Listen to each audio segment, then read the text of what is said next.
Let me tell you a story. It's about a single rope, six friends, and a decision made in a split second that challenges everything we think we know about heroism. We're going to get into the physics of survival, the psychology of a crisis, and what it really means to be a hero when the world literally drops out from under you. So picture this. You've got six friends out on a climbing trip, the kind of day where everything just feels right, you know? They're all experienced climbers, and more than that, they're a tight-knit group. They share this passion, and there's that unspoken trust that you only get when your life is literally in someone else's hands. And what connects them? Well, literally one single rope. That's it. It's their lifeline, the one thing tying them all together as they make their way up this massive cliff face. And then it happens. Just like that, in a blink of an eye. The unthinkable. A slip, a cry, chaos. And suddenly, five of them are falling. All at once. Their combined weight hitting that one single rope with this unbelievable violent jolt. A sudden, terrible fall. So, yeah, this is where the real story kicks in. One man is left standing at the top, and he's facing a situation that is, well, it's completely impossible. So try to put yourself in his shoes for a second. You feel this insane, violent pull on the rope in your hands. You look down, and five of your best friends are just dangling in midair. And here's the kicker. The rope isn't anchored to anything. It's just you. If you try to pull, their weight is going to drag you right over the edge with them. There's no winning move here. What on earth do you do? The improvised anchor. How to stop a fall. Well, in a moment like that, your training just has to kick in. He knows he can't fight their weight directly. That's a losing battle. He needs something else to take the load. He's got to build an anchor, right now, with nothing but the rope and the rock around him. And his brain is just firing on all cylinders. He spots it, a solid piece of rock jutting out, what climbers call a horn. He's screaming down to his friends, hold on tight, while he grabs the slack end of the rope, and he just starts wrapping and wrapping and wrapping it around that rock. You can just imagine with every single wrap, he's creating more friction.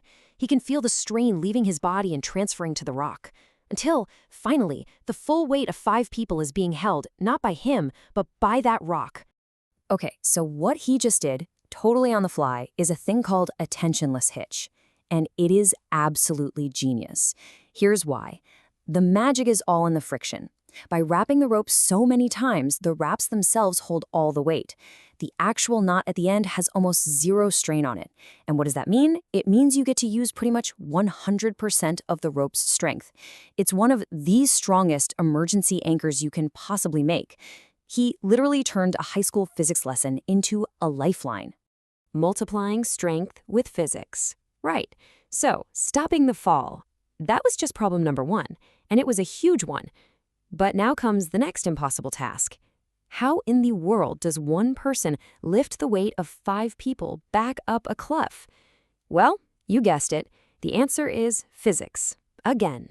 Now, if he just clips a carabiner to the anchor and pulls the rope through it, that's what we call a one-to-one system. Sure, it changes the direction he's pulling from, which is helpful, but it doesn't make him any stronger. He's still trying to lift their full weight. It's like trying to lift a car by just pulling on a rope tied to it. It's not going to work. He needs to cheat. He needs to multiply his power. And this is how he does it. This is the magic trick. It's a 3-to-1 pulley system, sometimes called a Z-pulley because, it kind of looks like a Z. By just creating a couple of clever loops in the rope with his gear, he can literally triple his strength. Seriously. For every pound of force he pulls with, 3 pounds of force are lifting his friends. It's pure mechanical advantage. And that right there is the whole point. This isn't about being the Hulk. It's not about brute force. It's about being smart. It's about using your brain and a little bit of knowledge to completely rewrite the rules. A few loops of rope, and suddenly the impossible becomes possible. The ascent together. So the physics got them stable, and it gave them a way up. But the heavy lifting, pardon the pun, was just starting.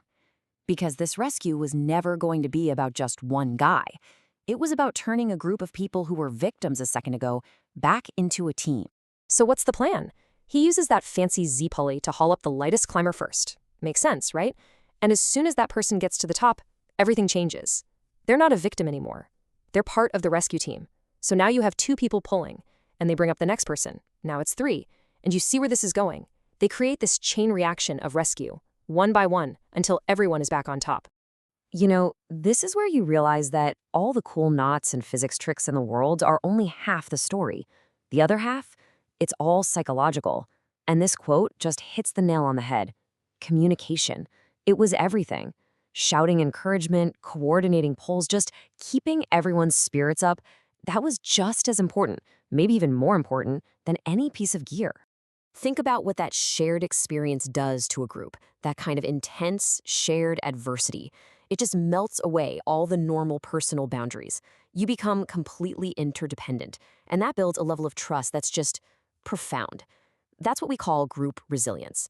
It's not just about toughing it out, it's about the team's ability to adapt and actively overcome the problem together.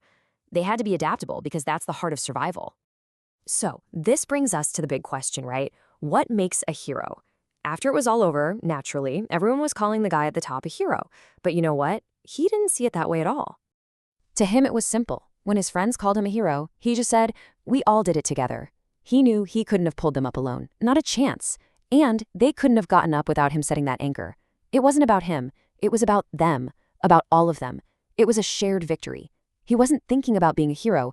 He was thinking about not losing the people he loved. In his eyes, they were all heroes that day because they all thought to survive together. And this really gets at the heart of the difference between what some people call hero syndrome and what we saw here, which is authentic heroism.